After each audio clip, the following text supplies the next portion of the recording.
Sebuah kisah, seorang petinggi polisi bernama Jenderal Venbo berusia kurang lebih 50 tahun memiliki istri yang tak beda jauh umurnya. Istrinya yang bernama Aswati selalu terlihat cantik karena mendapatkan uang yang cukup dari suaminya untuk kebutuhan perawatan tubuhnya, bahkan sampai memiliki salon kecantikan pribadi.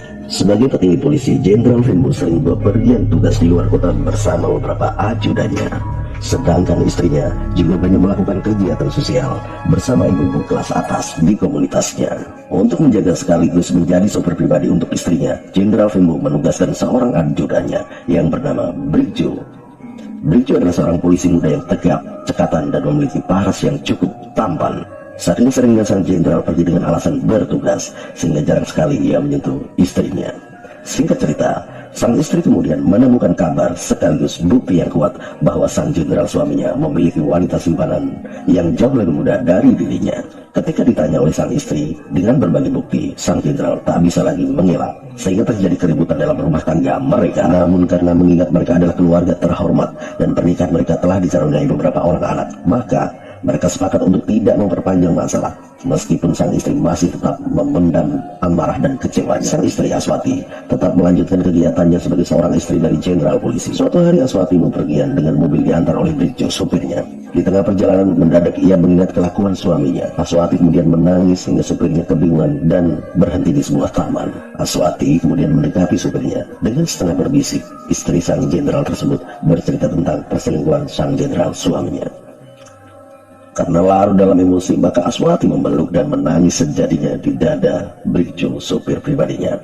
Awalnya Brigjo sangat kikuk, sekaligus bingung harus bagaimana. Namun Brigjo tak kuasa menolak pelukan Aswati yang sedang bersedih. Lama-kelamaan mereka berdua merasa sama-sama nyaman. Dari situlah berawal sebuah hubungan khusus antara Aswati sang majikan bersama Brigjo, sopir pribadinya.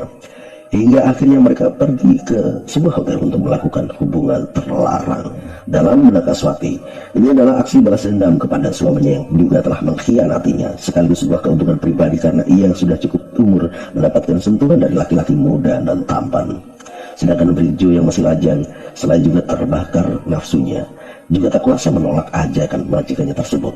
Suatu hari, sang Jenderal Venbo berencana berangkat bekerja seperti biasa. Ia pamit kepada istrinya Aswati untuk melakukan tugas luar kota. Setelah suaminya berangkat, Aswati merasa ada kesempatan untuk memanfaatkan kepergian suaminya.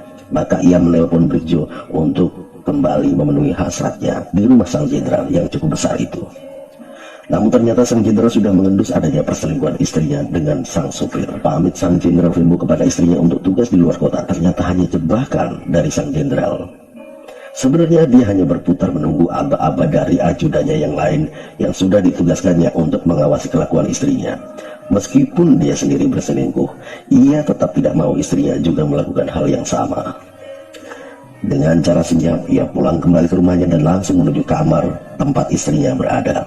Sang Jenderal Venbo membuka pintu kamar dan melihat secara langsung Aswati istrinya yang sedang berselingkuh dengan Brigjo, sopirnya. Kemarahannya memuncak. Sang jenderal bersama beberapa ajudannya yang lain menarik paksa Brigjo keluar ruangan, sedangkan Aswati istrinya hanya bisa menangis saat melihatnya dan ia pun dikunci di dalam kamarnya.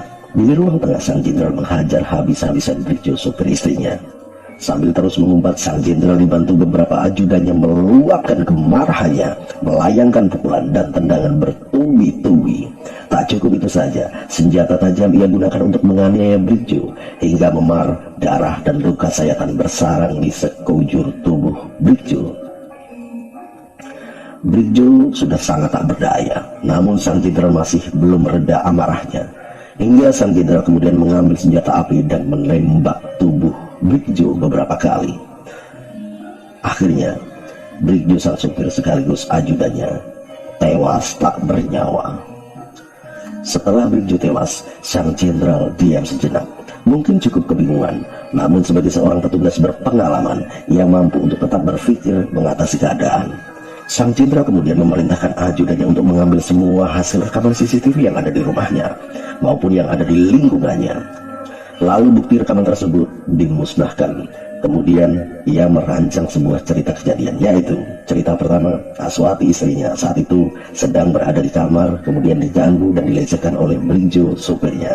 Yang kedua, ia memerintahkan kepada ajudan setianya yang bernama Eko untuk mengaku bahwa pada kejadian Ketika Eko mencegah dan mengingatkan Brikjo, Brikjo marah dan menembaki Eko hingga terjadi baku tembak. Dan akhirnya Brikjo tewas akibat tembakan Eko. Eko diperintah untuk mengaku bahwa ia yang menembak mati Brikjo. Mereka kemudian membawa jasad Brikjo untuk diotopsi dengan memaksa petugas otopsi untuk mengkondisikan mayat agar sesuai dengan skenario yang dibuatnya pada hasil otopsi. Awalnya petugas otopsi menolak, namun karena yang meminta petugas berpangkat tinggi, maka 2 hari kemudian mereka sepakat untuk menurut pada perintah sang jenderal. Maka menuju hari ketiga dibukalah ke publik tentang kematian Brikjo dengan keterangan penyebab kematian sesuai dengan skenario sang jenderal. Awalnya semua berjalan lancar, namun ketika berita kematian Brikjo gempar, keluarga Brikjo dan masyarakat merasa ada banyak kejanggalan dalam peristiwa tersebut. Di antaranya, rekaman CCTV rumah petinggi polisi tersebut tidak ditemukan.